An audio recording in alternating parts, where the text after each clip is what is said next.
안녕하세요. 파라깡통에서 제기한 주식행위입니다. 먼저 우리 코스피 시장 이제 어제 21선을 지지를 하고 이렇게 종가가 마감을 하였는데 이렇게 21선이라는 중요한 그런 이평선을 오늘 테스트할 수 있는 그런 위치에 있었습니다. 그런데 오늘 이렇게 꽉 찬 음봉의 모습으로 21선을 하향 이탈한 이런 상황이 나왔죠. 그렇죠. 누군가에게는 뭐 쉬어갈 수 있는 또 다시 뭐 저점 매수할 수 있는 그런 구간대로 생각도 들 수 있겠지만 저 같은 경우 특히 스윙 투자로 이렇게 단기 트레이딩을 하는 저에게는 있는 그대로의 이런 시장의 모습을 갖고 대응을 하는 그런 매매를 많이 하고 있기 때문에 이 중요한 21선을 하향 이탈했다는 것, 그것 자체는 저에게는 매우 조심스러워 해야 되는 그런 시장의 모습으로 판단을 하고 있습니다. 그렇게 보유한 종목들 좀 여러 종목을 보유를 했었는데 전량 매도 처리를 하고 그리고 이 KT하고 한국가스공사 좀 방어주 성격의 그런 종목이기 때문에 이 종목도 오늘 참 팔고 싶은 욕구가 많았는데 일단은 홀딩을 하였습니다. 하지만 시장을 있는 그대로 봤을 때 매우 조심하게 21선을 깼고 또 수급적인 측면도 어제에 이어 오늘도 외국인 8,500억, 기관 6,000억 양매도가 지속적으로 나오고 있기 때문에 시장을 예민하게 보고 접근을 현금을 비중, 그렇죠. 또 종목에 대한 비중 이런 것을 잘 해야 되는 대응이 중요한 그런 시점인 것 같습니다. 아울러 지금 보유하고 있던 뭐 KT, 그렇죠. 참 매도 욕구가 상당히 컸었는데 일단 이 5일선이 올라오고 있기에 또 기관 쪽에서 이렇게 계속 수급이 들어오기에 그렇죠. 그래서 5일선을 한번 올라오고 만나는 지점까지 거기서 어떤 모습이 나오는지를 한번 판단해 볼 예정입니다. 그리고 한국가스공사는 조금만 밀리면은 일단 3.7% 수익률이기 때문에 또 이것도 큰 수익률인 것 같지만은 또 어떻게 보면 지수 하락과 함께 밀릴 수가 있기 때문에 이것은 장중 내일 대응을 해야 되지 않을까 이런 생각을 해봅니다. 아울러 우리가 종목을 매매를 하다 보면은 참 뭐 유튜브 잘하는 사람들 많죠. 그렇죠. 수익 크게 내시는 분들도 많고 하지만 저 같은 경우는 이 시장이 강하냐 약하냐에 따라 분명히 매매에 영향을 많이 받을 수밖에 없습니다. 그렇죠. 그래서 이렇게 시장이 약세를 보일 때 당연히 매수한 종목 중에 분명히 다 수익만 나면 좋겠지만은 손절한 종목 언제든지 나올 수가 있죠. 어제도 한국전력도 손절을 했었죠. 그렇죠. 그리고 오늘 같은 경우 시장에서 강한 종목들을 보게 되면은 이 화장품 관련주들 중국 내수 소비 그렇죠. 그런 기사와 함께 이 화장품 관련주들이 좋은 흐름이 오늘 나왔습니다. 뭐 한국 콜마 뭐 9% 그렇죠.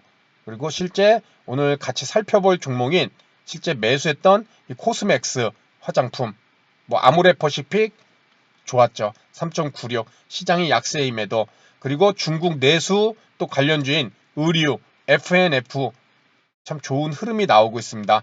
그렇죠. 오늘도 14%까지 올랐다가 윗꼬리를 크게 달았는데 FNF 의류 관련주죠. MLB 그렇죠. 또 뭐 이런 쇼핑주들 뭐 이런 식으로 이제는 이런 업종들이 강하다 보니까는 저도 오늘 코스맥스를 좀 공략을 한 것은 21선에서 이렇게 눌림이 나오고 오늘 첫 번째 양봉이었습니다. 그리고 오늘 화장품 대장주인 이 한국 콜마가 먼저 갭상승이 나와서 치고 나갔죠. 그렇죠. 5.92% 치고 나가면서 이 종목은 갭을 떠서 좀 접근하기가 부담스러워서 이렇게 짝짓기 매매로 그와 유사한 관련 업종인 코스맥스를 좀 선택해서 들어갔습니다. 그런데 결과론적으로는 손절매를 했죠. 그렇죠. 일단 3분봉을 통해서 이제 매수한 위치와 수량을 보게 되면은 지금 코스맥스 3분봉입니다. 여기서 어제 장이 마감하고 그렇죠. 참 우리 여기서 이제는 장이 1차 상승이 나오고 이 3분봉 22평선 요 검은색 이평선이죠. 요것을 지켜줄 때 이제 분할 매수를 좀 들어갔습니다. 그렇죠? 3번에 걸쳐서 지금 한 300 몇 주죠? 339주인가요?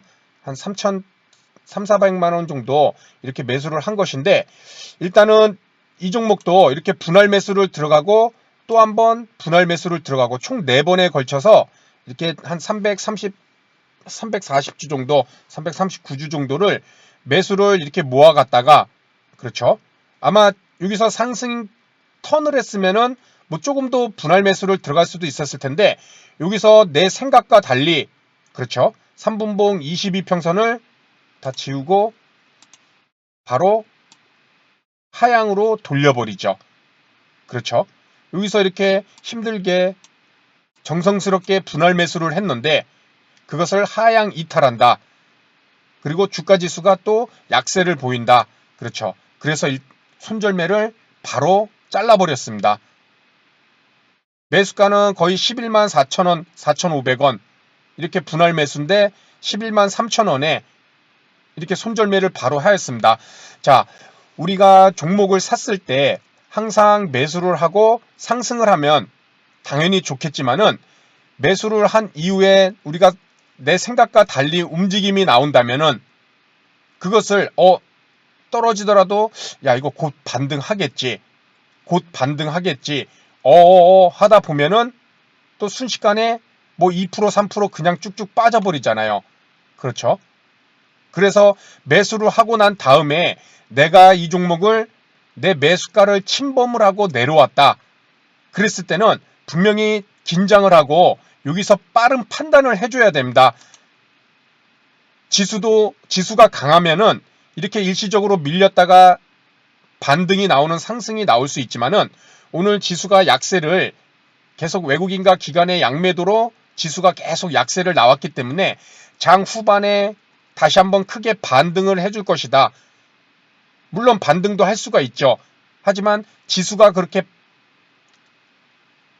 배경으로 지수가 그렇게 받쳐주지 못한다면은 분명히 그러한 장후반에 다시 한번 반등해 줄 것이라는 그런 확률은 너무나 낮아질 수밖에 없을 것입니다. 그렇죠? 지수가 반등이 나오지 않는 이상은. 그렇기 때문에 여기서 이렇게 힘들게 매수를 했더라도 주가지수 상황과 이 종목이 이탈을 했을 때, 그럴 때는 바로 손절을 해줘야겠죠. 이것은 뭐 어려운 것은 아닐 것입니다. 그런데 이것이 잘 안 되는 이유가 무엇이냐면은, 예를 들어 저 같은 경우 어제 이 신세계 인터내셔널도 한번 매수를 했었죠. 그렇죠? 어제도 영상에서 같이 살펴본 게 요 21선에서 첫 번째 머리를 들 때, 요 검은색 21선에서 첫 번째 머리를 드는 이 구간에서 어제 매수를 하고 뭐 거의 손실도 없이 그냥 매수가에서 거의 매도를 하였죠. 뭐 분할 매수도 참 여러 번 했습니다. 여기서 이제는 어제 여기서 장이 마감하고, 그렇죠? 이 종목도 그렇죠. 한 200주 정도, 18만 3천원에 200주 정도를, 한 3,600 정도를 이제 매도 처리를 하였는데, 이 종목도 어떻게 보면은 지금 들고 있었으면은, 그렇죠? 어제 10시 45분에 매도를 했는데 들고 있었으면은 오늘 뭐 5%까지 상승을 했잖아요. 일봉상에서. 그렇죠? 뭐 5%는 다 못 먹어도 3% 4%는 잘라 먹을 수 있겠죠.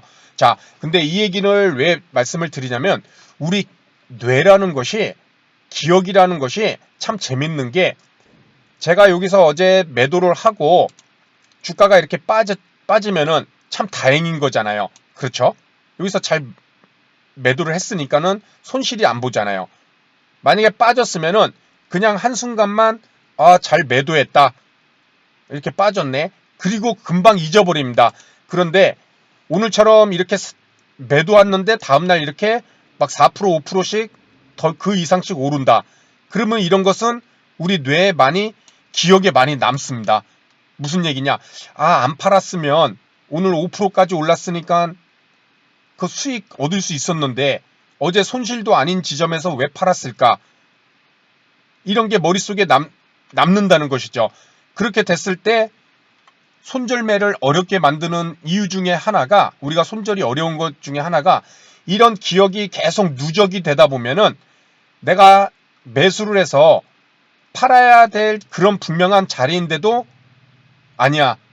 지난번에 이렇게 올랐던 이런 기억이 머릿속에 너무 강하게 있기 때문에 조금만 버텨보자. 조금만 버텨보자. 그렇죠? 그러다가 손실이 조금씩 커질 수가 있다는 것입니다. 이것이 참 중요한 것인데 그렇기 때문에 오늘 이 코스맥스도 제가 손절한 것을 이렇게 좀 강조드리면서 말씀을 드리는 것이 여기서 이렇게 힘들게 또 매수를 했지만은 내 생각과 달리 3분봉 22평선 하향 이탈했을 때 또 주가 지수가 안 좋고 외국인 기관의 매도세가 계속 나오기 때문에 판단을 빨리 해줘야 된다는 것이겠죠. 그렇죠? 그래서 손실은 1%, 뭐 많아야 2%, 아니면 매수가 이렇게 해서 손실은 빨리 짧게 잘라버리고 그렇죠. 그리고 수익은 길게 높여가면서 그 종목 이익 실현해서 매도하면은 그것이 곧 항상 말씀드리는 차익 먹기잖아요. 내 계좌를 봤을 때 손실은 짧게 바로 잘라버리고 그렇죠. 수익은 길게 가져가서 거기서 나타나는 그 차익 그것이 곧 내 계좌의 하나로만 봤을 때는 수익금을 계속 늘려가는 그런 것이 될 수 있겠죠. 그것을 현실적으로 만들기 위해서는 이 손절매라는 것 그렇게 우리 손절매를 어렵게 만드는 그런 아까 말씀드렸던 그런 기억들 내가 매도하고 난 다음에 올랐던 종목들이 계속적으로 머릿속에 남아있고 생각이 듭니다. 그렇죠? 하지만 그것을 계속 그렇게 기억을 하고 손절매를 우물쭈물하게 하고 지수가 좋다면은 뭐 조금 더 버텨볼 수 있겠죠. 분봉이 아니라 일봉을 기준으로. 그렇죠? 지수가 좋다면은 뭐 지금 저도 매도를 아마 안 했을 수도 있을 것 같습니다. 조금 빠지더라도 오늘 21선에서 이렇게 머리를 드는 일봉의 모습이었기 때문에 조금 더 홀딩을 해볼 수 있었겠지만 지수가 워낙에 좋지 않다 보니까 그렇죠. 그렇다 보니까는 또 어디까지 하락해서 빠질지는 모르잖아요. 그래서 차라리 바로 매도하고 다시 진입을 하더라도 뭐 내일이든 모레든 뭐 어떻게 다시 눌림목이 나왔을 때 진입을 하더라도 오늘만큼은 좀 빨리 잘라내자. 손실을 최소화하고 짧게 잘라내자. 그러한 판단을 했다는 것이겠죠. 그렇죠. 그래서 우리가 지금 시장 자체가 좀 불안정하고 오늘 좀 이렇게 많이 빠지고 그리고 20일 이평선이라는 그런 중요한 이평선을 하향 이탈한 오늘의 모습에서 내가 힘들게 매수하고 당연히 저도 수익 날 거라고 생각하고 매수하지 뭐 손실 날 거라는 생각하고 매수하지는 않잖아요. 하지만 이처럼 매수 타이밍이 잘못됐던 주가 지수가 하락하는데도 무리해서 매수를 했던 어떤 이유든지 간에 이렇게 내 생각과 다른 모습이 나온다면 빨리 잘라낸다는 것, 손절매를 빨리 한다는 것, 이것이 너무나 중요한 것 같습니다. 여기서 뭐 다시 반등이 나온다 하더라도 아, 이것은 내 것이 아니구나. 그렇죠? 제 개인적으로는 이 정도 심리적으로 좀 이런 컨트롤 할 수 있어야 손실을 최소화할 수 있는 그렇죠. 그런 투자를 할 수 있지 않을까 이런 생각을 해봅니다. 그래서 오늘 말씀드린 내용이 이렇게 항상 수익만 볼 수는 없겠죠. 그렇죠. 그래서 이렇게 꼭 내가 생각했던 또 뭐 차트 매매를 했을 때 내 기준선을 잘 지켜줘서 매수를 했지만 내 생각과 달리 움직임이 나왔을 때 얼마만큼 빨리 잘라줄 수 있는 이런 손절매 이것을 어렵게 만드는 아까의 그 신세계 인터내셔널을 통해서 본 그런 내용도 한번 살펴봤고 그것을 극복해야 기계적 손절매던 아니면 이런 내 생각과 달리 나왔을 때 빨리 매도하던 이런 것들이 스스로가 판단하고 행동으로 옮길 수 있지 않을까 이런 생각을 해봅니다. 그래서 오늘 내용은 손절매를 관해서 말씀을 드렸고 다음 시간에도 좋은 내용으로 인사를 드리도록 하겠습니다. 감사합니다.